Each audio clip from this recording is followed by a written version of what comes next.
Baseball has always sold hope, the chance that this year could be the year. But what keeps the heart of the game pumping isn't just hope, it's hate. The kind that lives for generations, crosses state lines, and turns a random Tuesday doubleheader into a war. Because in Major League Baseball, every great story starts with a rivalry, and every rivalry starts with betrayal. Today, we're breaking down every MLB rivalry, how they've evolved, and why some have burned hotter than the stadium lights for over a century. The first true rivalries weren't about money or media. They were about territory. Baseball in the early 1900s was a patchwork of local pride and civic ego. Take New York City, home to three teams, the Giants, Dodgers, and Yankees. The Dodgers, then in Brooklyn, were the scrappy working-class underdogs. The Giants represented Manhattan's elite. And the Yankees? They were the unwanted tenants in someone else's backyard. In 1913, when the Yankees rented the Polo Grounds from the Giants owner, John McGraw, sneered, calling them minor leaguers. But after Babe Ruth arrived in 1920, the Yankees became the main attraction. By 1923, they built Yankee Stadium, right across the Harlem River, facing the Polo Grounds like a middle finger in brick and steel. Thus, the first great rivalry of modern baseball was born: Yankees versus Giants. New York pride on full blast. Meanwhile, in the National League, the Dodgers and Giants had already been trading elbows since 1890. The feud was raw. Brooklyn's blue-collar grit versus Manhattan's uptown swagger. Fans brawled on trolleys. Newspapers called their game civic warfare. In 1957, both teams moved west. Giants to San Francisco, Dodgers to Los Angeles. But their rivalry didn't die. It metastasized. Now, instead of boroughs, it was cities at war. Northern California intellectuals versus Southern California movie stars. The laid-back beaches of LA versus the fog-covered hills of the Bay. Same bad blood, different sunshine. In their very first series as West Coast clubs, fans packed the LA Coliseum like it was Judgment Day. Over 78,000 people, a record crowd, watched the Dodgers beat the Giants. And for the next 60 years, every bench-clearing brawl, every walk-off homer, every beanball was another chapter in the longest-running hate story on the Pacific Coast.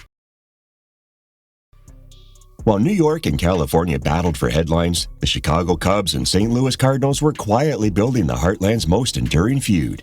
It began in the 1880s as simple geography: two Midwest cities, 300 miles apart, connected by a single railway. By the 1920s, it turned personal. The Cardinals' fiery spirit clashed with Chicago's North Side pride. Roger Hornsby, Dizzy Dean, Stan Musial, names that could make a Wrigley crowd boo before they even took the field. When television arrived in the 1950s, both teams were among the few broadcast nationwide, giving their rivalry a coast-to-coast audience. Even fans who'd never been to Illinois or Missouri picked a side. The Cubs beat the Dodgers in the 2016 NLCS to reach the World Series, though they defeated the Cardinals in the 2015 NLDS on their road to glory. It was poetic justice, although a century in the making. By the 1930s, baseball had turned regional grudges into national headlines. The Yankees and Giants ruled New York. The Dodgers and Giants were clawing each other to pieces. And the Cubs and Cardinals turned the Midwest into a diamond-shaped battleground. But the 1940s and 50s would spark something bigger: a wave of expansion, relocation, and crosstown chaos that created the next generation of rivalries. When the war ended, America came home and headed straight to the ballpark. The late 1940s through the 50s were baseball's golden era. Attendance boomed, television was born, and for the first time, fans could see their heroes in motion instead of just reading about them. But visibility did more than grow the game, it deepened the hate. Because now, the world could watch the rivalries unfold in living color.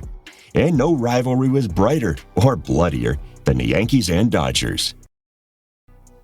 Between 1941 and 1956, the Yankees and Brooklyn Dodgers met in the World Series 7 times. 7. That's nearly half the postseasons of that era.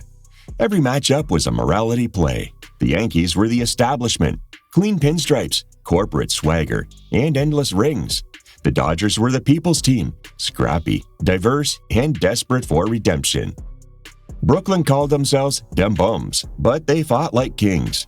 Jackie Robinson broke baseball's color barrier in 1947 and instantly became the soul of the Dodgers and the heart of the rivalry. Every at-bat against the Yankees wasn't just about baseball, it was about justice. But fate, as usual, was cruel.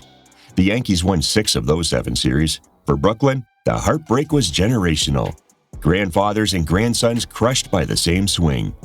Then came 1955, the year the Bums finally did it. After decades of wait till next year, Brooklyn beat the Yankees in 7 games. It was the borough's coronation, one summer of pure blue-collar joy. Then, 2 years later, the Dodgers packed up and moved to Los Angeles. One city's triumph became another's ghost story. Every big city has an identity crisis. In Chicago, it wears 2 sets of pinstripes, one blue, one black. The Cubs play on the north side, ivy, sunshine, and tradition. The White Sox reign on the south side, grit, grind, and revenge for decades of being overlooked. The rivalry dates back to 1906 when the two met in the only All-Chicago World Series in history. The Sox, named the Hitless Wonders, shocked the world by beating the powerhouse Cubs in 6 games. It set the tone for the next century.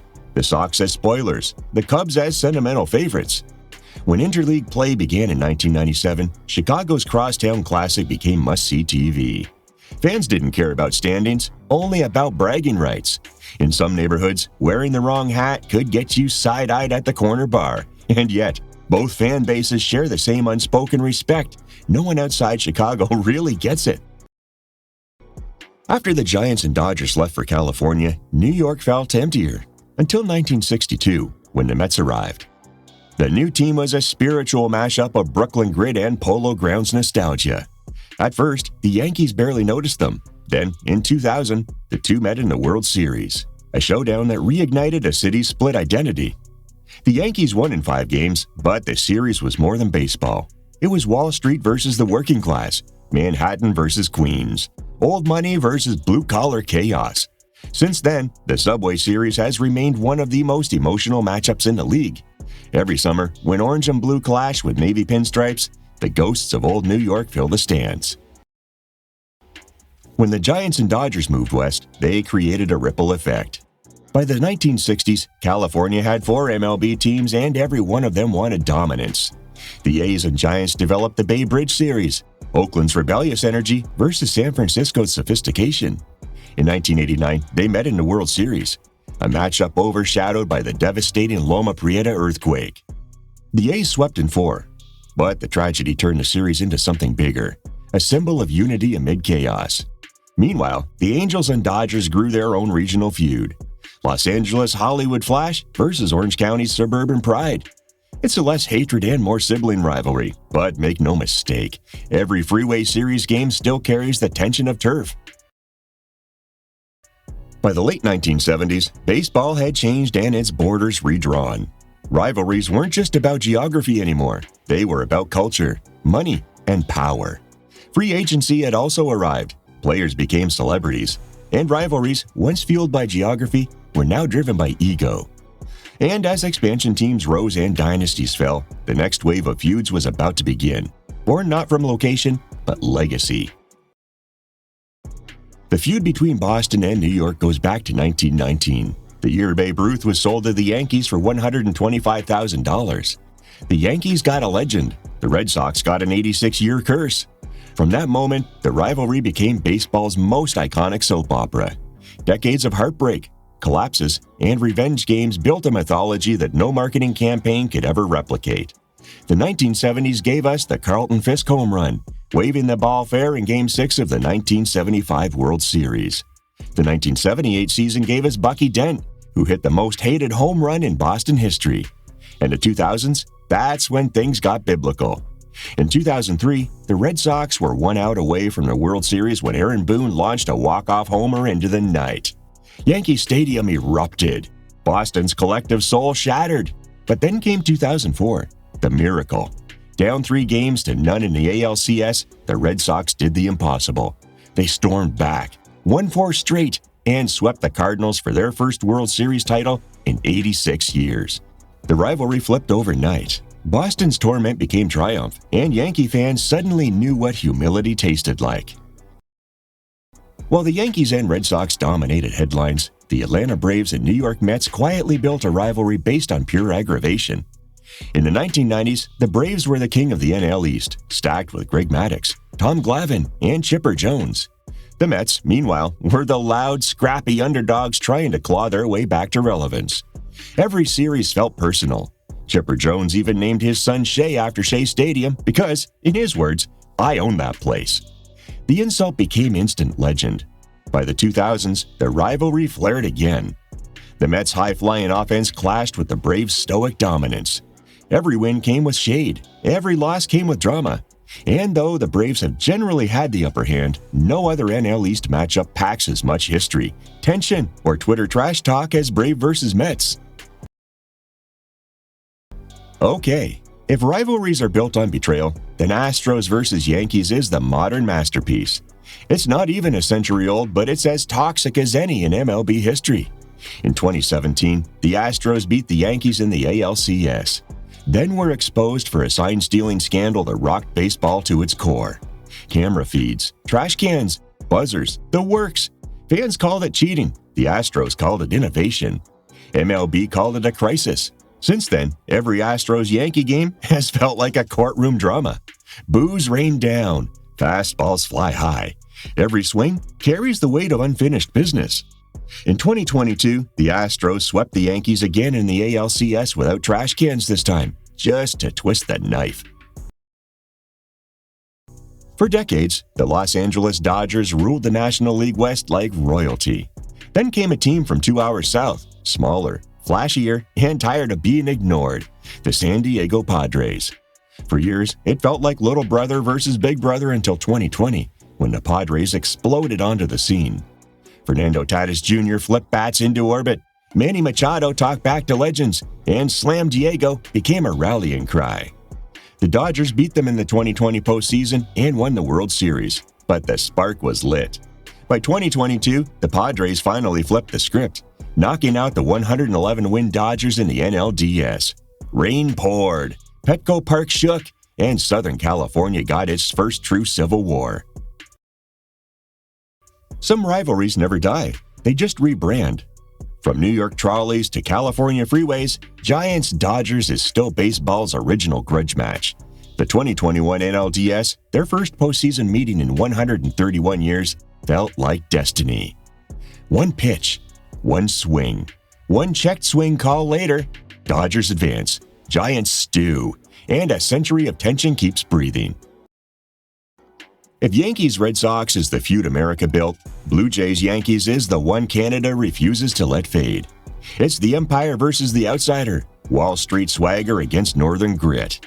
In the late 1980s and early 90s, Toronto rose from expansion afterthought to powerhouse. Dave Stieb carved hitters apart.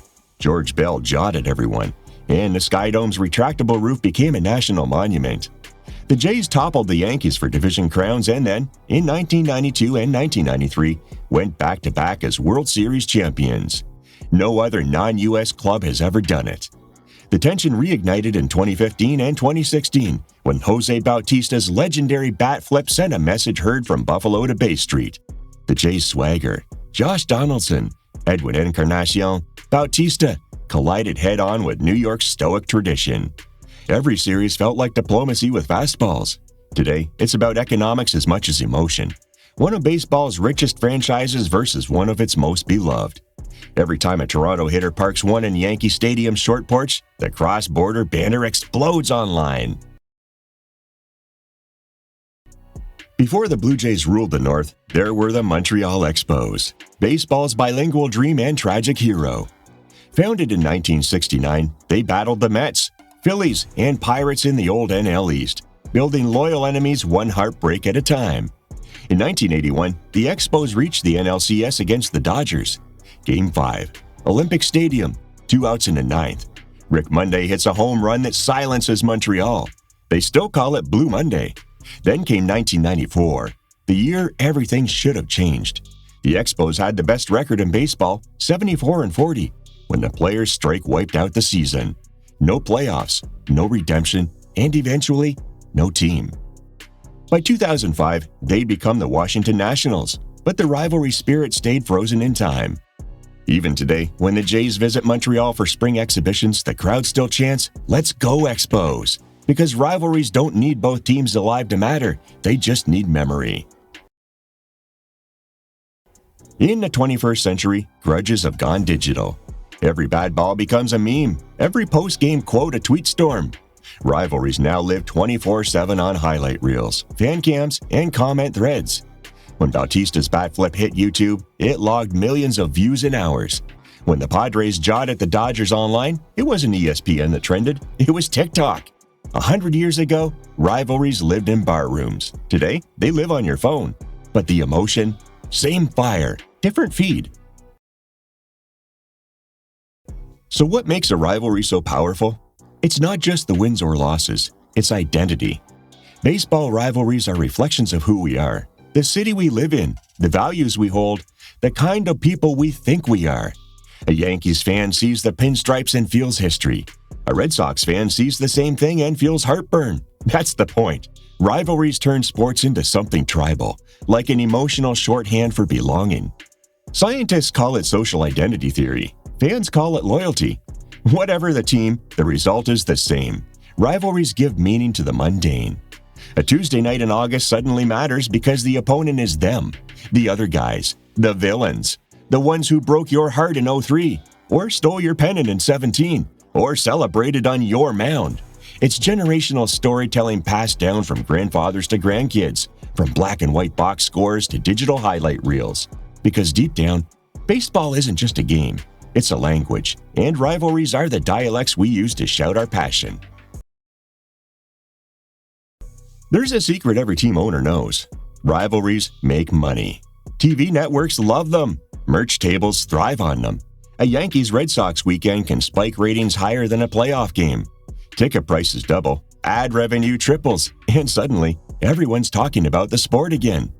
MLB knows this, which is why schedule makers sprinkle rivalry games across the calendar like fireworks. But here's the thing, it's not just about business, it's about atmosphere. Because when two rival fan bases collide, the ballpark becomes electric, louder, meaner, alive. It's the rare energy you can't fake or fabricate. You can measure velocity, you can measure launch angle, but you can't measure hate. That's what makes it beautiful. Each rivalry is a story, and baseball, more than any sport, understands drama. You've got your heroes, your villains, your tragic arcs, and your moments of redemption. Babe Ruth was the villain who became legend. Jackie Robinson was the hero who turned hate into hope. The Dodgers and Giants were brothers who couldn't stand to share the same backyard. The Astros and Yankees are a courtroom thriller that hasn't finished its final act, and every generation adds its own chapter. From Pedro Martinez tossing Don Zimmer to Aaron Judge rewriting Yankee Power, from Fernando Tatis Jr. celebrating what others call disrespect to Jose Altuve facing a stadium of boos, it's not just about the game, it's about the characters. That's why baseball rivalries endure longer than dynasties. Teams rise and fall, players retire, but the stories never stop being told. The modern game runs on data based on algorithms, spray charts, and metrics so detailed they can predict where a single pitch will land. But you can't code emotion. You can't simulate the sound of 40,000 people booing one player in perfect rhythm. That's why, even in the era of AI scouting and robotic umpires, rivalries are still baseball's heartbeat. They remind us the sport is human, gloriously flawed, fiercely emotional, and stubbornly resistant to automation. So, when the numbers fade and the lights go out, what's left? The feeling, the roar, the memory of who you were when your team finally won or lost, that one game that still makes you clench your fist when you talk about it. At their core, baseball rivalries aren't about hate, they're about connection. The Dodgers need the Giants. The Yankees need the Red Sox. The heroes need their villains. Because without the other side, there's no reason to swing. That's the irony. The people we boo the loudest are the ones who keep the game alive. And when the dust settles, when the stadium empties, and when the rival banners hang side by side in Cooperstown, you realize something bigger. They were all playing for the same story, the story of baseball. This has been Strike Zone. If you made it this far, you're officially part of the lineup. So hit that subscribe button like it's a hanging curveball. ring the bell like a walk-off celebration, and drop your favorite rivalry in the comments. Is it the Yankees and Red Sox, the Dodgers and Giants, or maybe that small market feud only you remember that still keeps you up at night? Because whether it's Boston or Brooklyn, LA or St. Louis, rivalries are the heartbeat of the game. And as long as there's baseball, there will always be someone you love to hate. Thanks for watching. Play ball!